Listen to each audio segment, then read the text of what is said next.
앞으로 부동산, 특히 아파트를 매입하기는 정말 어려워질 수 있습니다. 5억에서 9억대 주택이 정책 대출에 많이 의존했는데 이미 규제가 세졌고 내년 완화도 쉽지 않아 보입니다. 신규 공급은 임대 위주로 가고 월세화가 가속화될 전망입니다. 민간과 공공 분양 모두 줄어들고 공공 위주의 임대가 늘어날 것으로 보입니다. 대체 어떤 정책들을 발표한 걸까요? 이영희 씨는 30대 후반 주부로 2019년 대세 상승장이 오기 전 수도권의 빌라를 매입했습니다. 재개발되면 대박 날 테니 가족의 미래를 위해 투자하자며 자기 돈 3억을 투자했죠. 대출을 최대한 받아서요. 하지만 재개발 사업이 중단되면서 4년째 진척이 없고 세금과 이자만 쌓였습니다. 최근 재개발 규제가 완화됐지만 걱정이 태산입니다. 빌라를 정부에서 매입하겠다는 정책 때문인데요. 민간 업체가 아니라 정부에서 임대주택을 개발하면 싼 값에 팔아야 하잖아요. 몇 년을 기다렸는데 이게 말이 되나요? 이처럼 공급 대책이 임대 위주로 가면 재개발 투자자들이 타격을 받을 수 있습니다. 여러분, 요즘 부동산 시장이 정말 혼란스럽고 불안하지 않으신가요?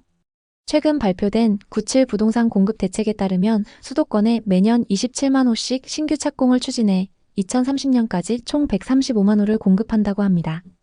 LH가 사업을 직접 주도해 공급 속도를 높이겠다는 방침이죠.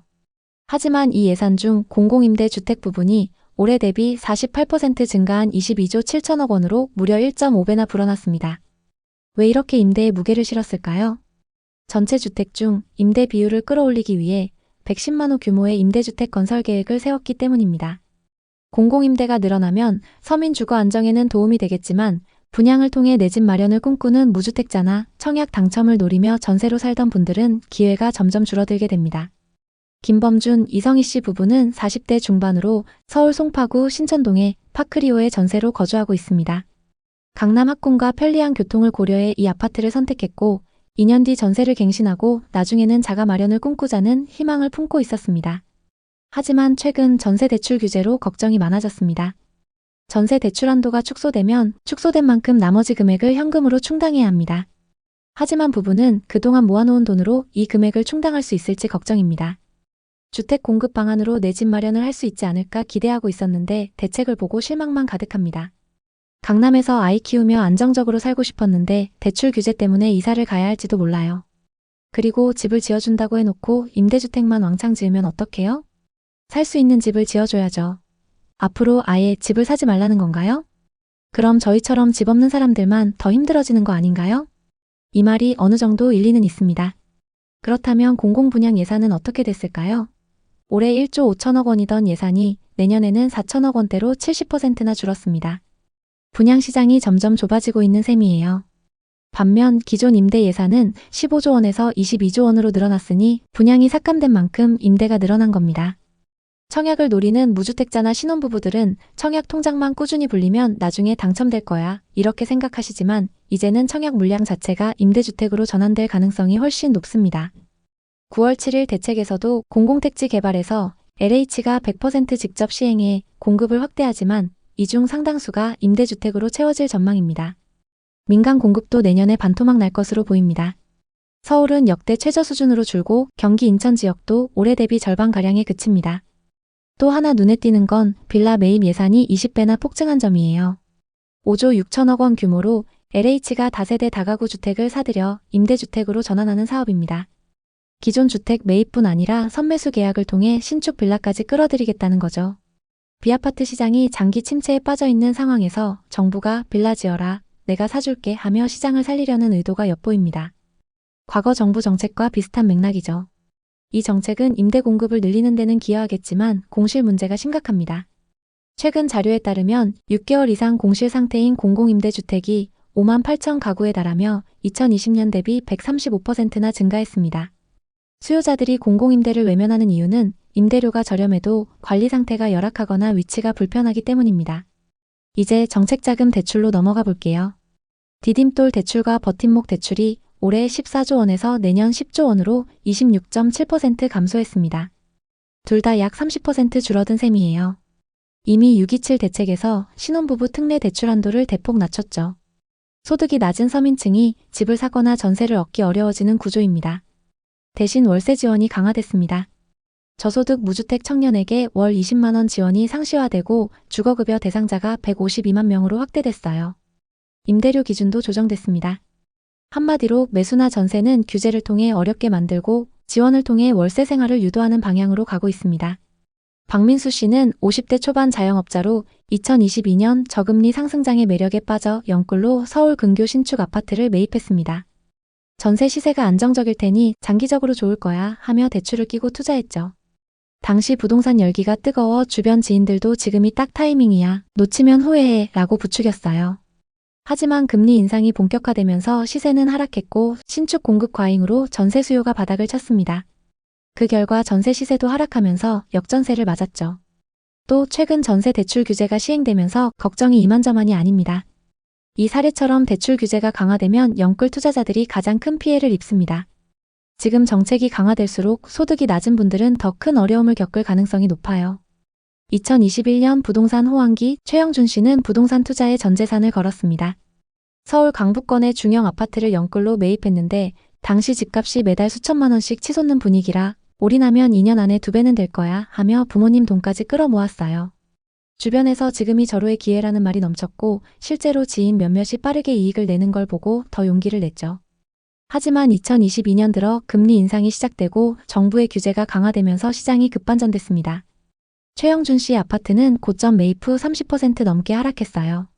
매매를 시도했지만 거래가 거의 없어 유동성이 묶였고 매달 100만 원 이상의 이자 적자가 쌓였습니다.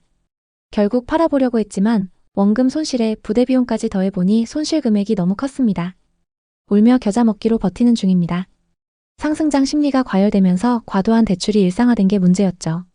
실제로 2021년, 2022년 영끌 투자자 중 30% 이상이 손실을 겪었고 가계부채 폭증으로 경제 전반이 위태로워졌습니다. 게다가 정신적 스트레스로 우울증 환자가 늘고 가족 간 갈등이 심각해지는 사례도 많았어요. 비슷한 실패 스토리가 인터넷에 수백 건씩 공유되는데 투자가 도박으로 변질된 게 가장 큰 문제였습니다. 다시 정부 정책으로 돌아가 보겠습니다. 대중교통비 지원도 크게 강화됐는데요. 이 부분 역시 임대 활성화 정책으로 볼 수 있습니다. 청년과 노인 환급 제도를 실시하고 출퇴근 시간대 광역버스 증편 등으로 임대 생활의 불편을 보완하려는 겁니다.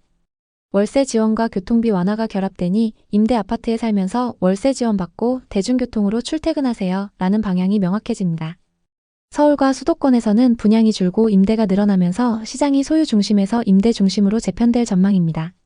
전세보다는 월세를 강조하고 교통비 지원으로 출퇴근 부담을 덜어주는 구조죠. 그렇게 많은 사람들이 굳이 집을 사지 않아도 되겠네 라는 마음을 갖도록 만드는 거죠. 이 모든 게 경제 전망과 맞물립니다. 올해 경제 성장률을 0.8%로 낮게 전망한 이유 중 하나가 건설 분야 때문입니다. GDP의 15%를 차지하는 건설 부문이 완전히 무너진 상태죠. 건설 경기를 살리려 노력하지만 지방에는 미분양이 쌓이고 서울은 청약 경쟁률이 치솟아 어려운 상황입니다. 이를 살리기 위해 생각한 해결책이 공공임대주택 공급 확대인 겁니다.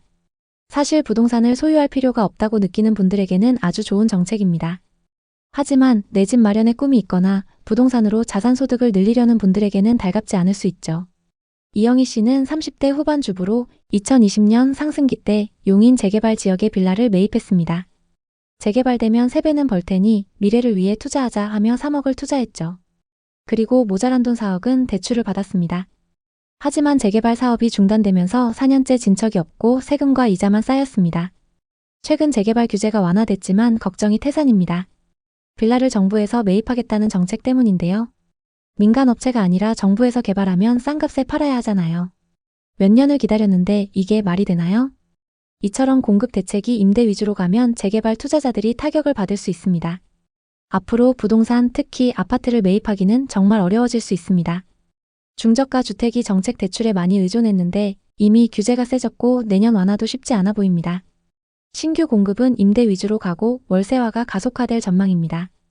민간과 공공 분양 모두 줄어들고 공공 위주의 임대가 늘어날 것으로 보입니다.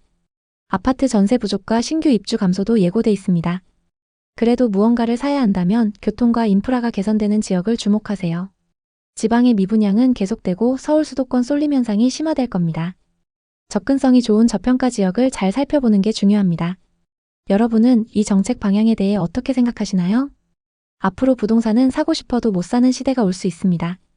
월세 생활이 표준이 되고 소유는 부유층의 전유물이 될지도 모릅니다. 정말 이제 사고 싶어도 못 사는 시대가 오게 될까요? 지금 당장 집을 사야 하는 걸까요? 아니면 맘 편히 월세 생활하는 게 좋을까요? 각자의 가치관과 상황에 따라 다르겠지만 확실한 건 규제가 강해질수록 현금 흐름이 안정된 투자만 살아남는다는 것입니다. 여러분, 지금 부동산 시장은 변화의 시간이에요.